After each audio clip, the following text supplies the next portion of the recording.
Ini rawon. Lalu sampai ini kalau sesuai kan. Pak ya rawon harus kaya rawon. Sama. Yang dari bisa dulu pembukaan sama atau sampai bantu Perlawanan, setelah itu perencanaan. Selamat pagi untuk kakak pembina dari kelas C yaitu Kak DM, Kak Dwi dan Kak Bertia. Pada kesempatan siang hari ini kita berkesempatan untuk mewawancarai salah satu pembina pramuka dan pengutus jempuran, yaitu ada Kak Arbain. Untuk dari anggotannya saya sendiri ada Muhammad Prasetyo, lalu Saya Walatnya Samudra. Saya Danu Dharma Mahendra. Saya Trio Susilo. Saya Muhammad Safiri. Saya Adi Setiawan. mungkin kita langsung saja untuk mewawancarai dari pertanyaan untuk materi pertama atau topik pertama. Silakan saudara. Oke, baik Kak, untuk pertanyaan pembuka pertama, saya akan mewawancarai pembuka tentang strategi pencapaian SKU dan SKK.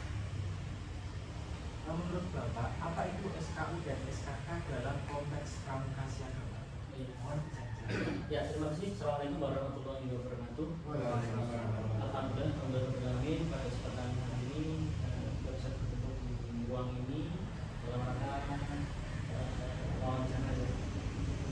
Terus saya perkenalkan, nama saya Abel Cakmudro. Di sini kebetulan saya juga adalah selain pembina satuan ataupun ketua gugus PAN ataupun dari Andalan Cabang Kota Surakarta. Kemudian yang berikutnya saya juga seorang pamusaka juga dari Kalpataru ataupun dari Desa BPOM.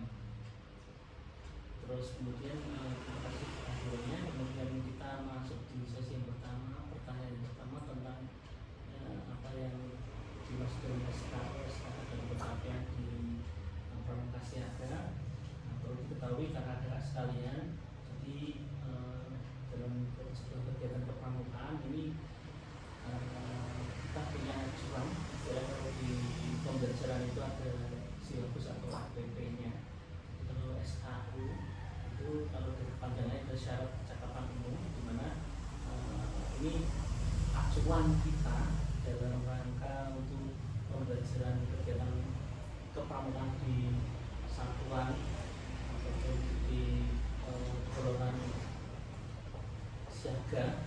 Ini akhirnya di situ. Jadi SKU syarat kecakapan umum. Cuma sekarang kecakapan umum kalau ada sebuah lagu itu seperti siaga batu tanpa penggalang pramuraki terang penegak batara laksana paniga dan pembina. Ini cara kita menghafalkan setiap golongan itu ada tingkatannya. Kalau di siaga itu ada siaga mula, bantu, tata. Nah, dimana bentuknya ada step 1, step 2, step 3. Nah, dimana di situ harapannya adik-adik di siaga itu harapannya kita dorong untuk mencapai SKU, karena di situ tantangannya pramuka itu harus sudah ikut pramuka secara sukarela itu yuk ceklani SKU.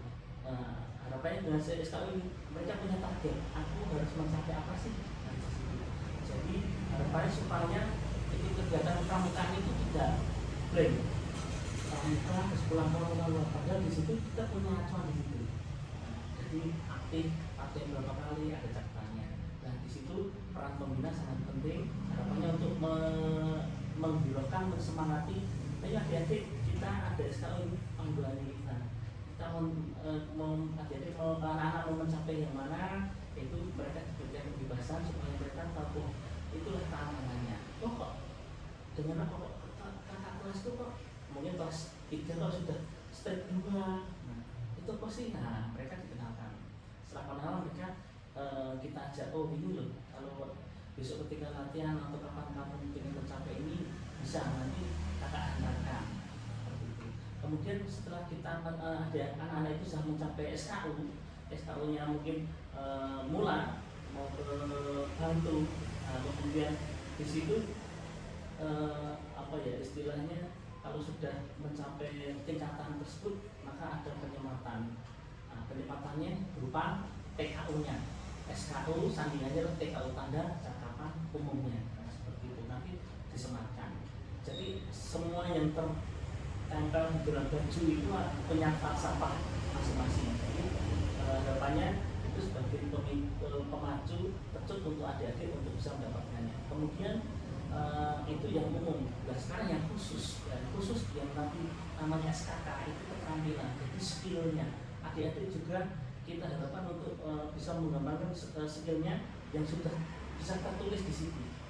Nanti kalau SKK-nya tentang menata tempat tidur dan sebagainya, mungkin dengan kita bercakap-cakap dulu. Adik-adik kalau anak-anak kalau pas habis tidur ada lagunya kan, biasanya kalau latihan ada lagu-lagunya gitu.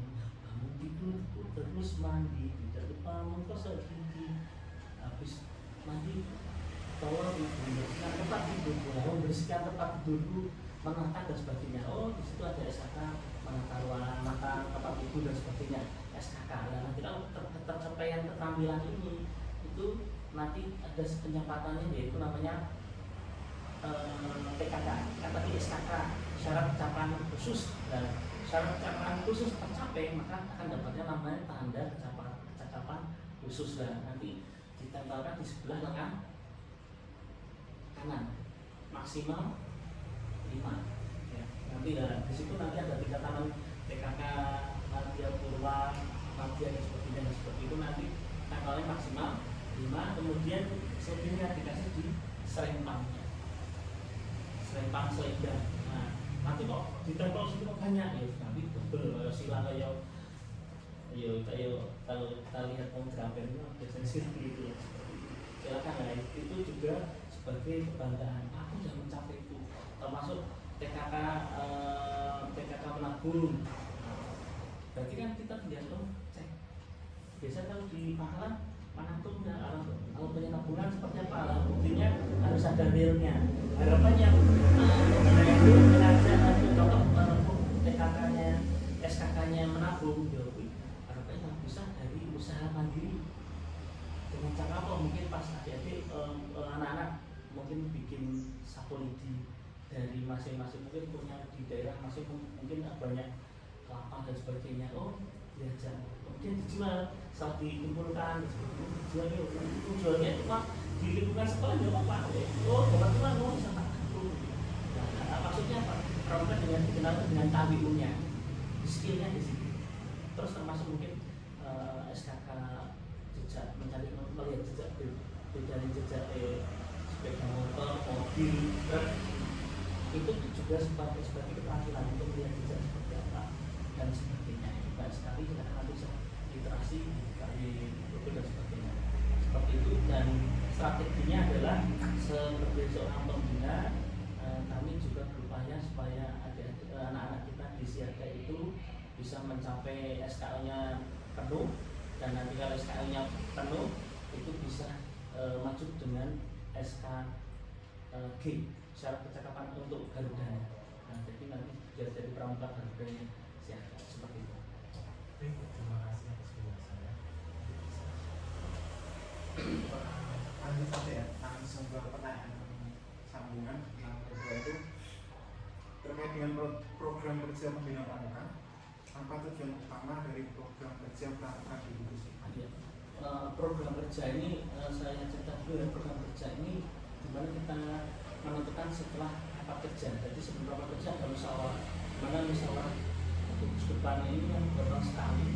Harapannya nanti setelah musyawarah gugus depan ini kita muncul namanya struktur, ada utama gugus, ada pembina satuan, kemudian ada pembantu pimpinan dan sebagainya. Kita kalau di SD kita ini ada untuk penggalan putra putri, ada siaga putra dan siaga putri. Kemudian apakah di sini ada yang membantu dari kakak-kakak kita dari UNS yang sedang masuk di sini kan.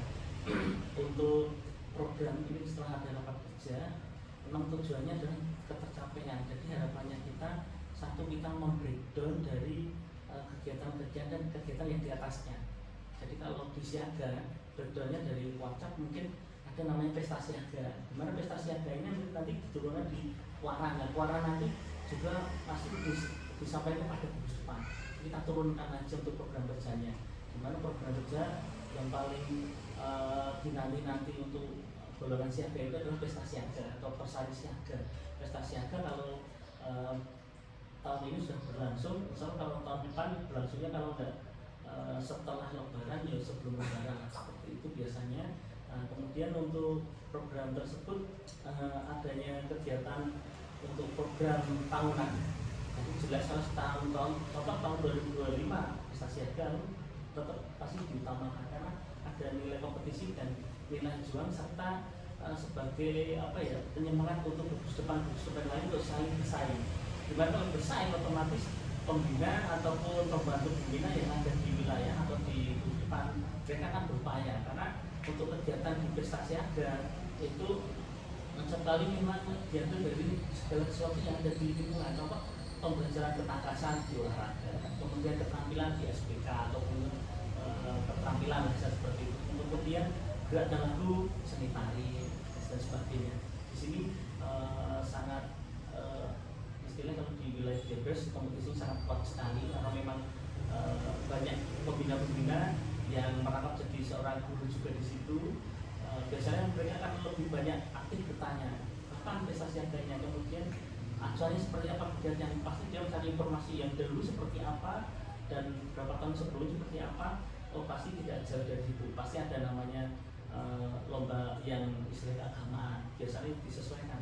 Biasanya agama kalau Islam itu tentang sholat 2 rakaat seperti itu bangsaan, kalau yang Kristen seperti ini, yang Katolik seperti dan sebagainya. Kemudian nanti yang ketangkasan biasanya kalau yang ini lempar tangkap bola, kalau yang ini bowling, kalau yang ini kan seperti itu. Mereka kan gratis semuanya. Jadi kesempatan dalam program kerja itu dimasukkan supaya Pak biasanya mencapai tercapai itu dan tercapai harapannya. Kalau memang ada kompetisi ya harapannya prestasi. Nah, karena prestasinya anak itu juga terjadi prestasinya seorang pembina yang sudah dimasukkan dalam program kerja. Kemudian program kerja yang berikut yang lainnya adalah latihan rutin. Dimana latihan rutin ini memang harapannya tetap berlangsung dalam setiap minggunya. Ini kalau dari kami memang kita sesuaikan dengan kondisi juga. Kalau bulan Desember ini memang tidak terlalu efektif. Biasanya sudah kita ambil nilainya untuk pengisian rapot untuk semester 1 seperti itu. Kemudian program-program yang lainnya juga selain program partisipasi yang tadi yang sudah terprogram dari jenjang lebih atas yang ada berjenjangnya. Kemudian dari lokal sendiri ada kegiatan-kegiatan latihan rutin.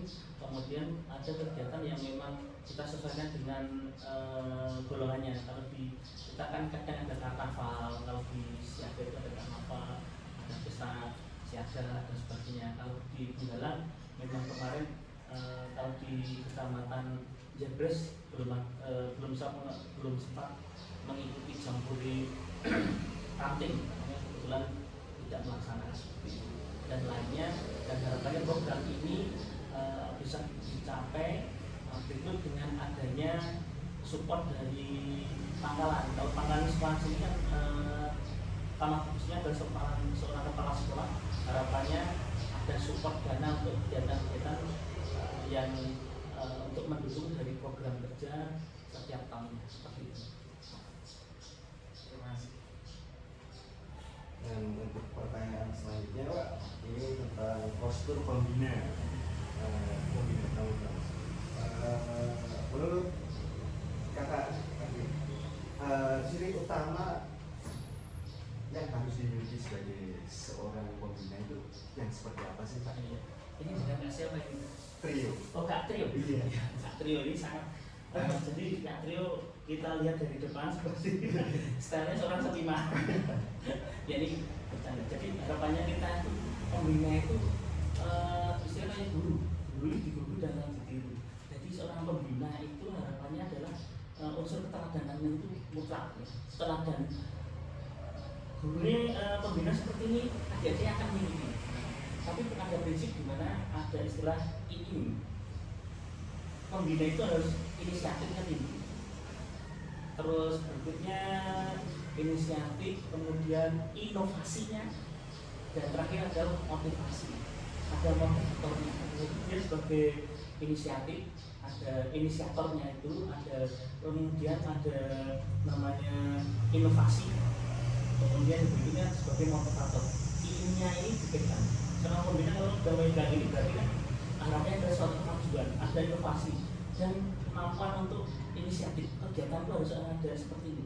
Contoh setiap kali ada latihan setiap hari Jumat, seorang pembina harus berpikir kreatif, kritis itu dikala kalau itu pas cuacanya mendukung, oke, kegiatan di lapangan.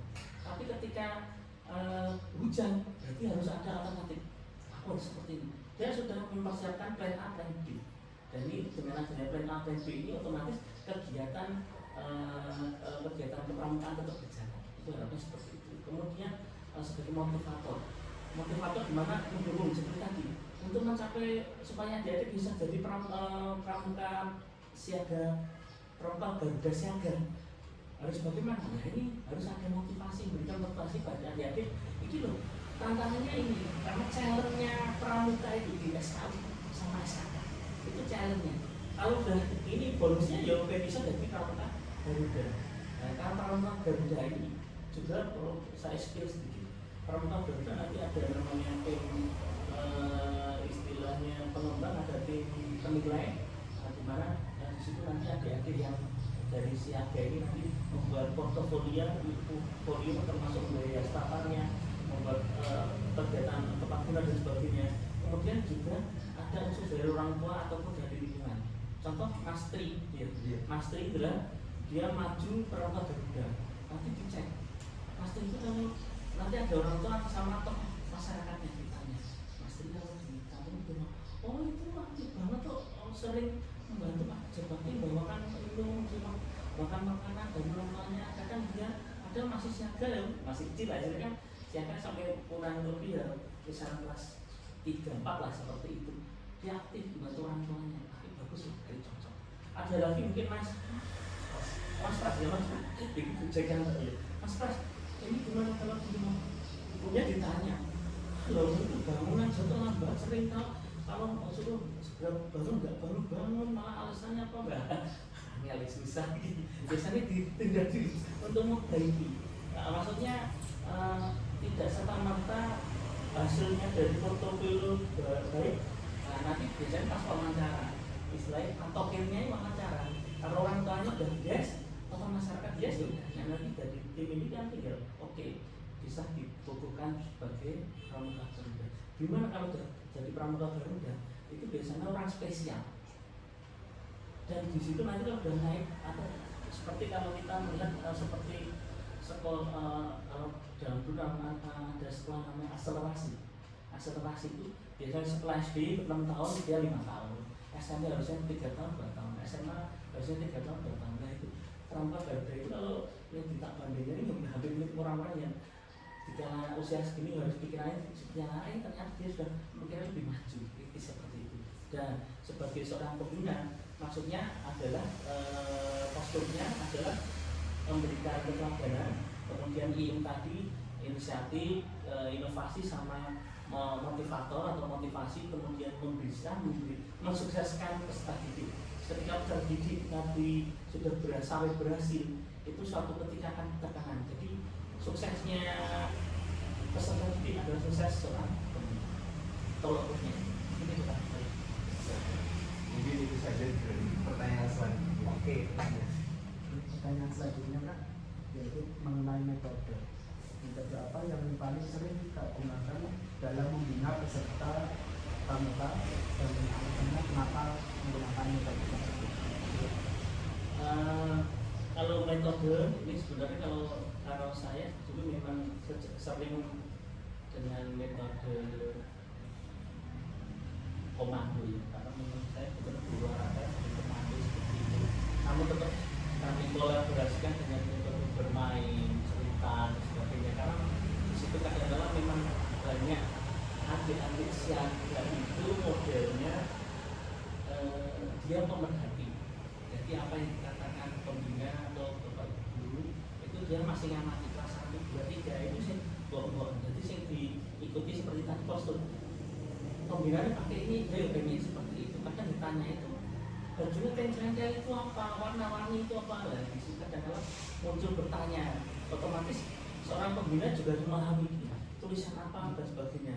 Jadi suatu ketika kakak Kak Tia atau kakak ini melihat bajunya Kak Mbak ini ketika mungkin pas upacara mungkin seperti tanda-tanda tentara lah, di situ muncul pertanyaan itu apa Pak? Ya, berarti kita harus bisa jawab. Oh ini Pancawarsa, oh ini Melati, atau ini sebagai apa jenis Dharma Bakti. Nah, terus dia tanya, Kak, kalau mungkin panggilnya ada Bunda atau Pak Cibuci, itu kok tank strider itu apa? Oh ya, terus akhirnya dia tanya, Kak, bisa Kak, yang ada kita bisa punya seperti itu enggak? Oh bisa, kalau buat kamu ada namanya bintang tahunan. Ada bintang tahun, bentuknya bintang ini yang logonya seperti itu. Dan harapannya dari metode-metode yang tadi itu bisa menyampaikan role play. Jadi ada bermain peran dan sebagainya. Jadi sebenarnya selain komando yang bercerita, kemudian ada metode yang lain role play-nya tadi sambil berperan seperti apa. Dan di situ harapannya anak-anak nanti adik-adik kalau panggilan siaga itu anak-anak ya, anak-anak siaga.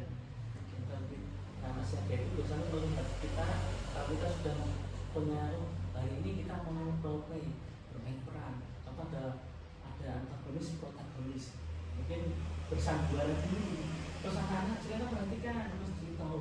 Setelah itu, setelah ada drama mungkin 5 menit selesai, adik-adik ditanya, kira-kira tadi cirinya kakaknya itu perannya, oh Pak ini itu galak banget, itu jahat banget, di sini baik sekali, mungkin ini Putri Salju ini siapa itu.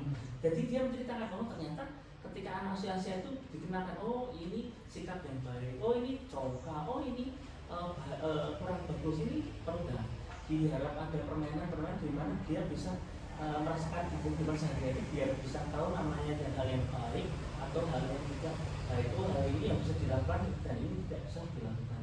Jadi metode-metode ini sekarang banyak bisa dikembangkan karena selama ini mungkin banyak metode-metode yang bisa mengembangkan baik motorik halus, kasar dan sebagainya.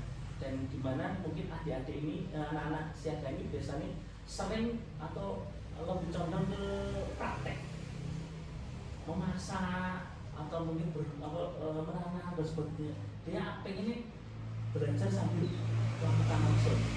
Jadi kadang-kadang kalau terlalu banyak cerita, dia cuma ada banyak cerita, tapi kalau setelah cerita bisa kita katakan seperti itu. Jadi ada role play, jadi bermain dan sebagainya. Dan itu bisa dikombinasikan. Harapannya setiap latihan itu kalau berubah-ubah, nanti adik-adik ini, anak-anak siaga akan berpikir, wah seseorang ya, nah, ini yang mau ngajarin apa lagi ya, atau mungkin ada jalan apa lagi ya. Nah, anak siaga kalau sudah di skill seperti itu, nanti pengennya dan cuma pengen latihan dan latihan. Itu harapannya. Jadi kita sudah jadi pembina yang inisiatif, inovatif, inisiatif, motivator, dan ini harapannya mereka terbawa untuk suasana yang akrab karena di situ kan adanya yang ada Bunda Pak Cibuci kekeluargaan seperti itu. Dan mereka lebih banyak peran orang tua di situ, harus hadir orang dewasa karena anak siaga nggak bisa ditinggal. Contoh adik-adik kelas 1 yang siaga besok kemah ya 5 hari. Tanpa orang dewasa kan nggak mungkin. Nah, makanya disesuaikan dengan psikologi anak, di mana mereka tidak akan jauh dari nyahda Bunda atau Pak Cibuci seperti itu Pak. Selanjutnya itu pertanyaan dari baik Kak Fadil. Nah, jadi tentang dunia siaga, apa yang membedakan dunia siaga dengan tipe pelajaran dalam ya. Secara fisik, kalau secara aturan siaga penggalang penegak pandega sudah real dari usia berbeda, juga sesuai dengan acuannya pramuka itu untuk setiap golongan itu berdasarkan usia. Kemudian segi warna juga berbeda. Biasanya ada warna dominan yang bisa dikatakan itu kalau hijau itu siaga, penggalang itu merah, penegak itu kuning, pandega coklat seperti itu. Itu dari warna. Kemudian dari usia sudah beda, kemudian warna sudah beda, kemudian dari kostumnya atau dress code baju dan sebagainya itu juga beda juga, dimana bajunya kemudian topinya untuk siaga itu pet ya, pet. Nah, itu kemudian yang penggalan sudah mulai ada bareng sama topi boni. Sekarang topi boni dulu kan topi rimba, sekarang topi boni. Kemudian kalau sudah di penegak pandega hampir sama dengan penggalan, cuma nanti mungkin emblemnya warnanya beda dan sebagainya, dan semua penggunaannya sama seperti tutup kepala seperti itu. Kemudian di situ silakan bisa mengulik di istilah di Google itu tentang juprannya, tentang penggunaan seragam, misalnya pembedaan di situ sudah jelas sekali. Terkait yang lain adalah seragam lapangan, itu silakan disesuaikan seperti itu. Kemudian yang beda lagi di mana peran pembina di siaga lebih banyak. Kemudian semakin ke penggalang itu semakin berkurang lagi di penegak pandega. Nah, contoh seperti dari posisi upacara, di mana posisi upacara siaga itu berupa lingkaran, di mana lingkaran ini masih tertutup, dan di situ dan di sela-selanya ada pembina, ada bupati pembina, pakcik bucik, ataupun nanti di tengah ada seorang yang atau muda, di situ masih sifatnya tertutup, di mana di sini yang dipimpin seorang namanya sulung, di mana sulung itu diambil dari orang hebatnya dari masing-masing pingrung. Pingrung itu pemimpin harung yang memimpin harungnya, di mana harung ini sesuai warna, berbentuk segitiga, dipasang sebelah kiri, di atasnya tanda kecakapan umumnya. Kemudian upacara ini berbentuk lingkaran. Kemudian kalau di penggalan semakin terbuka, di mana berbentuk angkare. Kalau tadi lingkaran angkare, di mana angkare nanti untuk benderanya di tengah depan seperti ini, kemudian posisi bendera dan sebagainya nanti disesuaikan dengan kesepakatannya. Jadi tidak ada pakemnya harus di mana. Yang terpenting di situ ada bendera di tengah, di mana untuk benderanya itu dengan tiang sambung 3 tongkat. Kalau yang terakhir itu hanya stand tongkat yang seperti gimana nih? Oh ya dulu tinggal ditancap kiai. Jadi ambil bendera diambil, kemudian ketika masuk ke lingkaran, ketika maju semua hormat, setelah ditaruh sulungnya nanti hormat, turunkan, semua turun seperti itu. Kalau yang di sini ada pengibaran bendera, di mana pengibaran bendera dengan tiangnya 3 tongkat, 3 sambung tongkat. Kemudian semakin ini peran pembina ya tetap ada dewan dewasa, namun perannya agak sedikit dikurangi karena mereka sudah sedikit diberikan kepercayaan. Maka dalam penggalan itu biasanya pembina itu yang ngasih aba-aba kepada bendera merah putih. Contoh sudah ada pengibar bendera kerek, bendera siap. Biasanya kan pembina bilang kepada pembina bendera merah putih hormat, gerak, kan seperti itu. Tapi juga boleh pertama pimpin penghormatan itu bisa dialihkan, karena di sini yang mimpin upacara adalah seorang pertama diambil dari pintu orang-orang yang hebat. Nanti ya mungkin di bergantian atau ketika challenge-nya berhasil regu singa atau mungkin regu lili, karena di situ untuk nama kelompoknya, nama regunya adalah Dewan sama Guna. Nah, kalau yang siaga itu warna seperti itu. Nah, setelah itu kembali ke berikutnya golongan penegak sudah berbanja, misalnya lagi bersak atau mungkin lurus, tinggal lurus. Nanti bedanya di sini.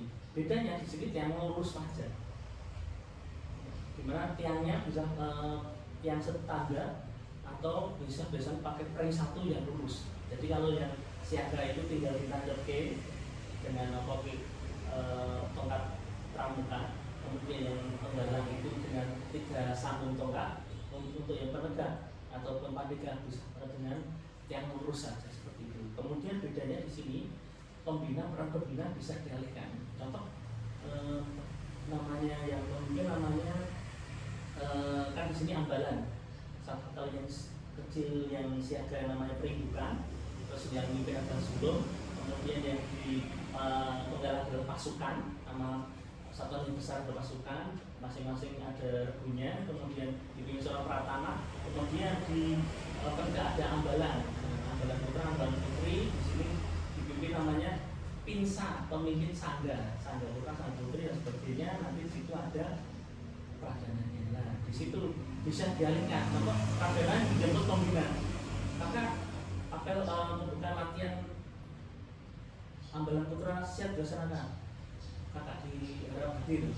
Oke, untuk saat ini silakan saya serahkan untuk apel atau upacara pembuka latihan saya serahkan pada pradana. Oh siap, tak perlu baliknya dulu nyantai.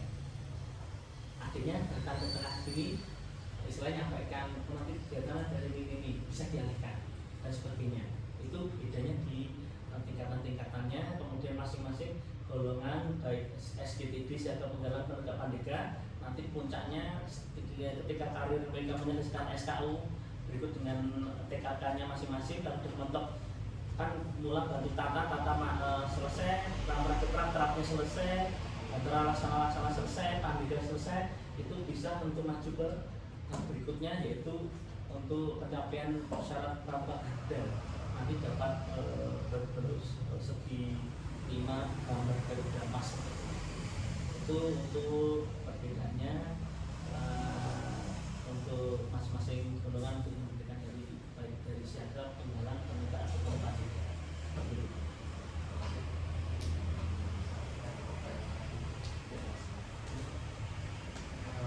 Pertanyaan selanjutnya tentang struktur organisasi dan administrasi perpustakaan. Oh iya. Bisa kakak jelaskan bagaimana struktur organisasi di perpustakaan Pak? Kalau untuk di depan kami ini hampir sama dengan yang lainnya. Nanti saya kirimkan contohnya dari kami. Kemarin untuk yang putri sudah saya kirim, tapi belum saya kirim. Silakan nanti bisa dipelajari di sini. Yang terpenting di sini untuk kamar bibisnya kami memang pengajuannya yaitu pilihan kita yaitu dari kamar bibisnya yaitu seorang kepala sekolah dan harapannya sebagai support system karena memang penanggung jawab anggaran dari masing-masing satuan, di mana satuan kita itu ada dari golongan Penggalan ataupun siaga. Ini beliau seorang kamar bikus ini sangat penting perannya karena memang untuk penganggaran dan sebagainya juga menyesuaikan dari anggaran sekolah.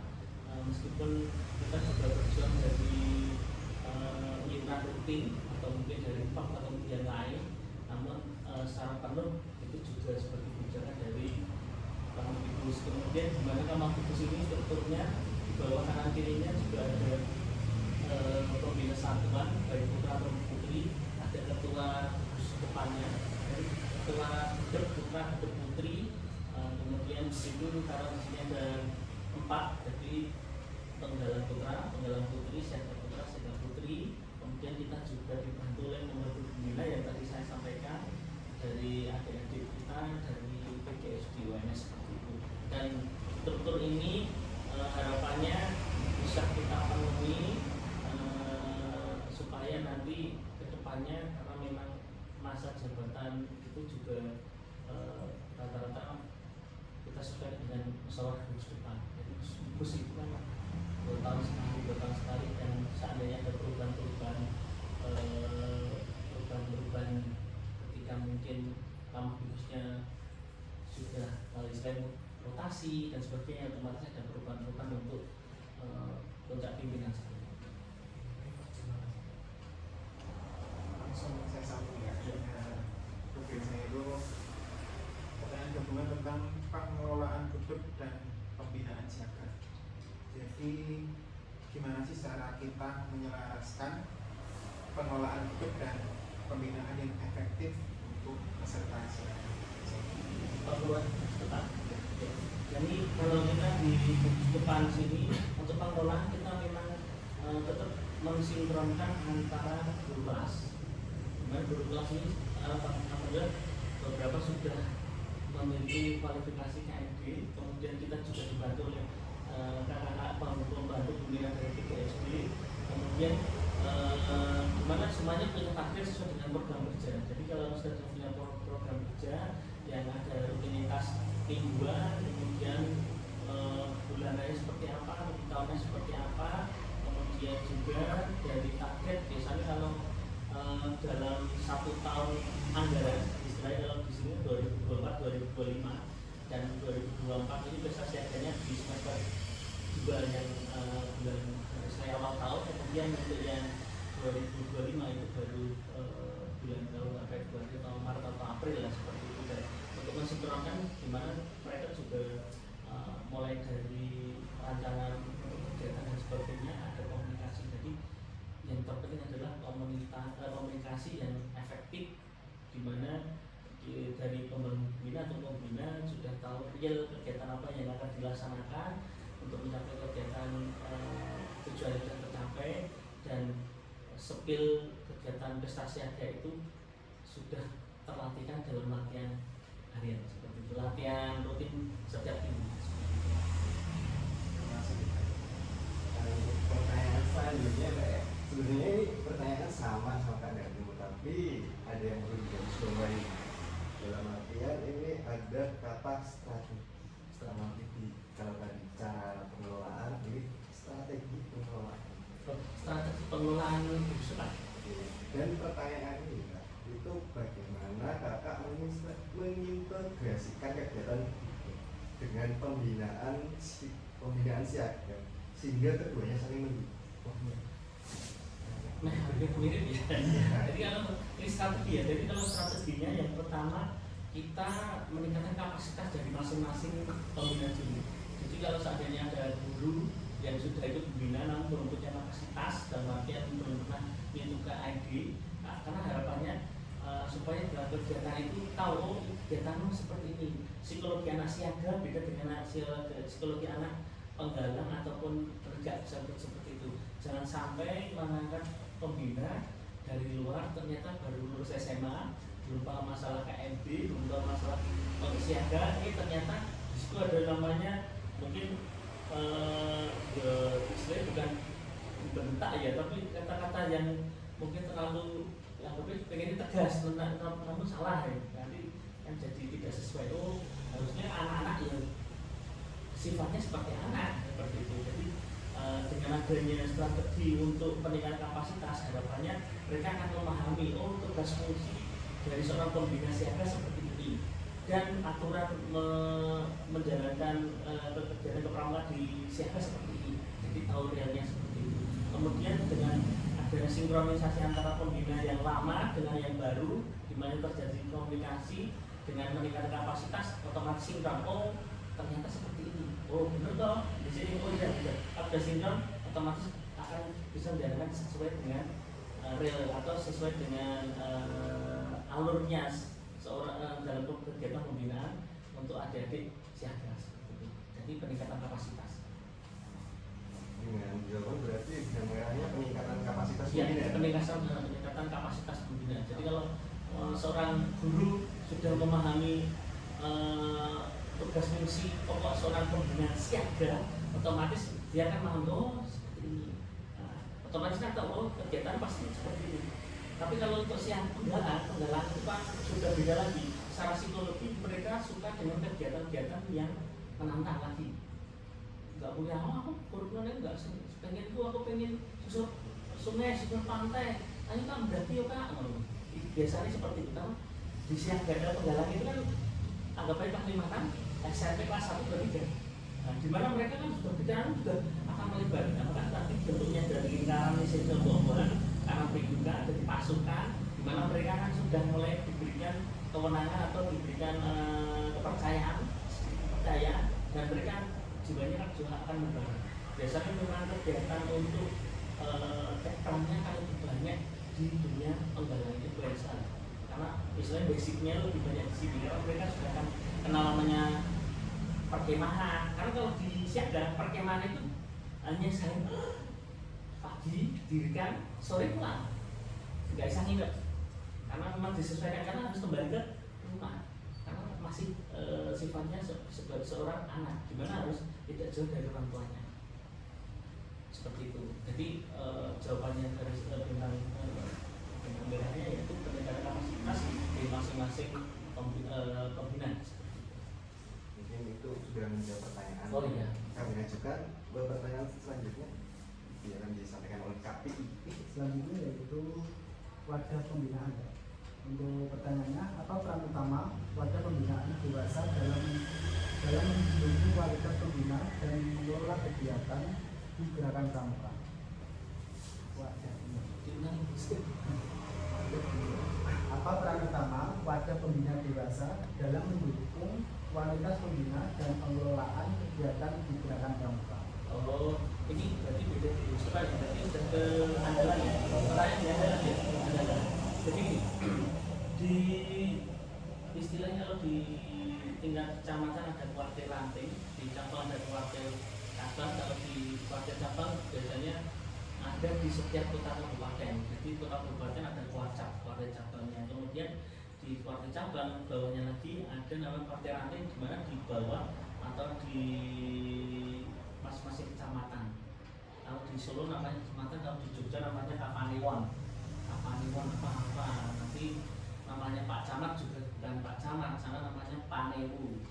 Nanti kalau di sini ada Sekcam sekretaris camat, kalau di Jogja sana namanya Panewu Anom. Ini cuma literasi aja, belum pernah dengar Mas.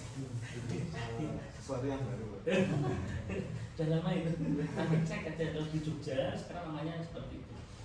Karena saya pindah dari Jogja, ini baru setahun lebih berapa bulan kita di sini. Terus yang berikutnya juga, jadi kuartir ranting atau cabang atau menurut khususnya di ranting ini dominan sekali untuk bisa di bidang pengawasan. Itu juga harus pemetaan. Itu loh, di dalam satu kecamatan ini pembinaannya yang sudah mahir dasar berapa? Contoh di PKK, oh sama ini di depan ini data contoh yang di pelatihan yang sudah mahir tingkat dasar ada 4, yang sudah mahir lanjut 1, yang jadi pelatihan 1, sudah sampai tanya. Terus harapannya di mana? Kalau ini sudah dari wadah ini sudah tahu, harapannya apa? Nanti seandainya ada edaran kuartir cabang mengadakan kursus mahir lanjut, mohon setiap kuartir nanti mengirimkan. Terus kami bikin pada kuartir nanti, ternyata ini udah gandeng semuanya kok rata-rata sama jumlahnya, ya sudah KMB ini ternyata sudah presiden sejak tak share semuanya aja lah, semua gugus tugas mengirimkan surat tembusan permohonan, kuotanya tidak dibatasi. Ya udah, harapannya Pak peningkatan kapasitas, ternyata ada jenjangnya. Yang kemarin sudah KMD dimatok lagi di KML dilanjutnya. Jadi perannya untuk lihat petanya seperti apa, peta untuk pembinanya untuk orang dewasa. Berikut juga di bawahnya lagi yaitu tentang peserta didik. Peserta didiknya di Jebres atau mungkin di daerah Jebres. Jebres ini ada berapa sih siaganya? Berapa sih penggalan, penegak pandega, pembinanya? Plus kualifikasinya masing-masing pelanggan pembinanya. Kemudian bawahnya lagi, oke, siaga ada sekian dari sekian sekolahan. Ini yang sudah ke siaga mula berapa, bantu berapa, tata berapa. Nah, ini yang sudah saat ini kok hampir di sini harganya ada berapa sekian. Oh, jadi masing-masing ini ada data jelas di mana dengan adanya data yang konkret ini otomatis pengelolaan pembinaan ke bawah akan lebih tahu. Ternyata di SD Kepaten sini sudah mencapai tingkatan tertinggi di siaga, belum ada yang Garuda. Ya udah, ketika ada edaran dibuka untuk seleksi pramuka Garuda atau istilahnya supaya setiap gugus depan melaksanakan untuk pekerjaan mencapai pramuka Garuda di masing-masing golongan seperti itu, otomatis ada edaran yang harapannya untuk supaya peserta didik bisa mencapai itu. Misalnya apa maksudnya ya? Jadi intinya kalau kita sudah punya petanya, buku pinternya, otomatis seorang pimpinan di masing-masing di kuartir atau bagian di bina masanya tentang bina mudanya untuk kegiatan-kegiatan SDPD itu akan lebih cepat. Oh, seperti itu perannya. Kemudian yang lain perannya adalah sebagai jalur konsultasi. Jadi di gugus depan itu bisa konsultasi ke kuartir nanti tentang hal-hal kegiatan pramuka dan sebagainya. Nanti kalau di sini masih kurang mantap ya lari lagi ke atas yang bikin kuartet cabang. Nanti kuartet cabang kalau masih kurang mantap ya langsung kontaknya kuartet daerah. Kuartet daerah ternyata belum bisa tercapai kata kunci untuk menjawab pertanyaan ini, naiknya ke kuartet nasional karena mentoknya ya sana kuartet nasional seperti itu. Itu ya. Terima kasih. Ya. Untuk perannya untuk seorang dari wadahnya itu Selanjutnya mungkin pertanyaan terakhir terkait ragam pertemuan siaga penggalang dan bergerak dalam gerakan mahasiswa. Jadi pertanyaannya apa perbedaan utama dalam bentuk dan tujuan pertemuan siaga penggalang dan bergerak dalam gerakan mahasiswa? jadi tadi sudah sempat di-spill nama kegiatan-kegiatan. Jadi kalau di siaga itu pertemuan yang besarnya itu namanya pesta siaga. Kalau beberapa tahun lalu sempat ada namanya persari, perkemahan 1 hari, karena memang kadang-kadang di wilayah itu kok pesta, bahasa di pemerintahan kok pesta, harapannya kok pesta tahu pesta persari perkemahan 1 hari biar SPJ-nya laku. Karena kan dulu sempat di pesta itu beranggapnya koya-koya, padahal pesta namanya juga pesta siaga. Terus untuk tahun ini sepertinya aman karena istilahnya dari pemerintah memang pesta siaga itu kegiatan bukan ulang tahun apa-apa istilahnya seperti itu. Kemudian ada karnaval, kemudian ada pameran dan sebagainya itu yang di kemudian siaga ada wisata. Istilahnya dimana untuk anak-anak ini anak siaga memang di pesta siaga dimana di situ ada kompetisi, dimana kompetisi ini kalau istilahnya itu kalau pos-posnya namanya dulu namanya warung takwaan, warung ketangkasan, sekarang namanya taman. Jadi taman ketakwaan atau taman peta atau apa macam-macam di situ. Dimana di situ juga selain motorik halus, motorik kasar, semuanya juga masuk di situ. Karena tahun kemarin kalau di Jebres itu ada namanya bowling, berarti ada ketangkasan istilahnya untuk ketepatan dan sebagainya. Kemudian ada melempar gelang, jadi gelang dilempar seperti itu. Terus ini menangkap pakai tongkat seperti itu. Kemudian ada berada lagu, kemudian ada tentang doa. Jadi doanya orang Islam seperti apa ini yang Muslim, kemudian yang Kristen Katolik ada doa masing-masing, di mana sudah ada juri sesuai dengan masing-masing. Kemudian yang lain tentang peta buta di mana peta Surakarta atau apa Jawa Tengah, di mana partainya dan seperti itu. Itu untuk di warung-warung, untuk di taman-taman di pesta siaga. Kemudian untuk wisata disesuaikan dengan kegiatannya di sekolah. Istilahnya kan kalau kita itu kan kadang studi banding atau studi tour dan sebagainya. Jadi memang harapannya supaya pesta di khususnya untuk siaga itu memang diberikan sesuatu yang happy fun, misalnya supaya mereka tertarik dengan sesuatu yang sesuai dengan tujuan kita.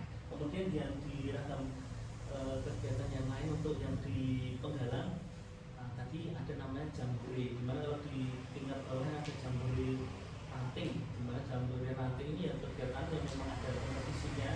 Kemudian ada kegiatan kebersamaan, persahabatan, ada kegiatan wisata, kemudian ada kegiatan-kegiatan yang lain yang biasanya kalau tingkat semakin tinggi sampai dengan tingkat yang atas biasanya untuk kompetisi dikurangi karena untuk mengurangi adanya konflik.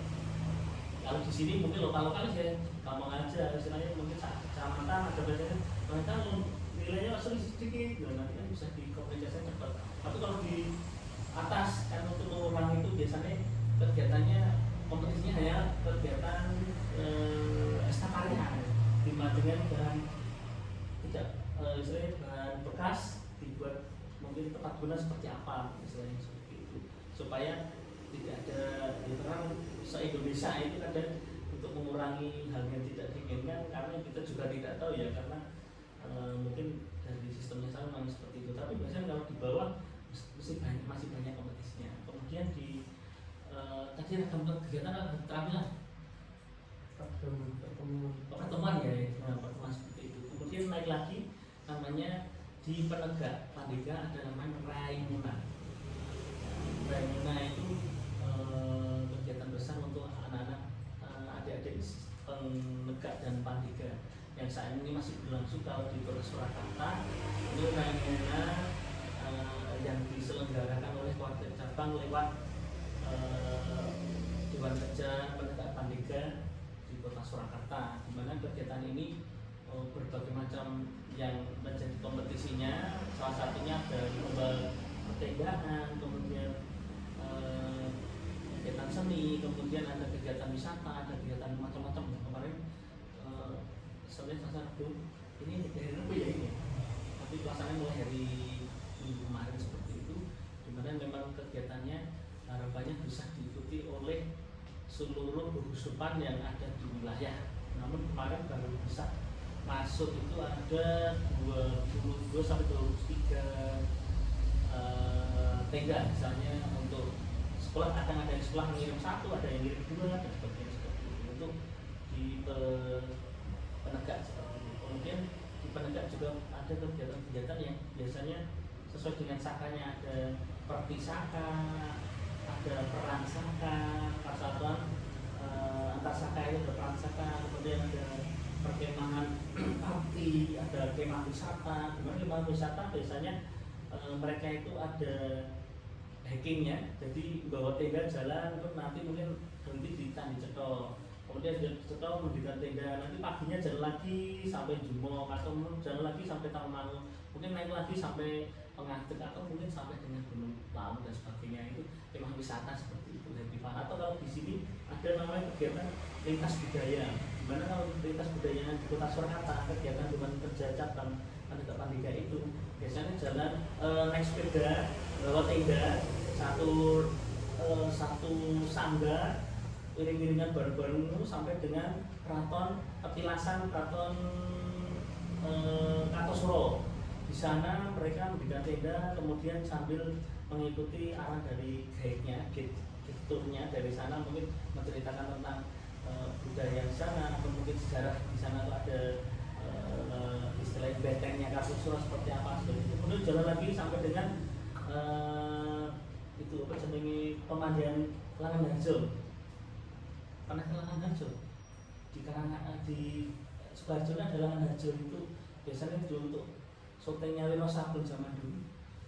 Jadi pemandian air hangat, namanya Langan Harjo.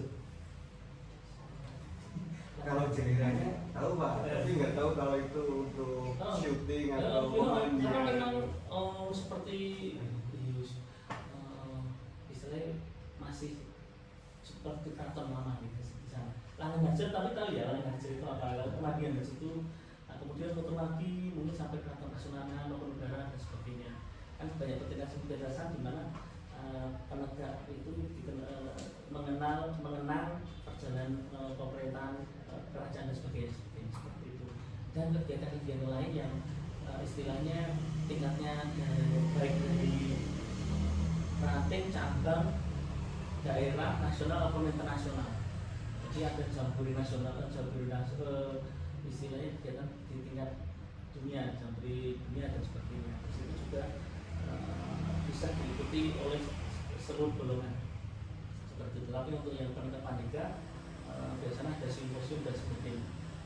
Kegiatan-kegiatan yang memang apa ya istilahnya untuk orang dewasa, bukan orang dewasa tapi yang tadi yang Raimuna, kemudian ada kegiatan kemah bakti, ada lintas budaya, ada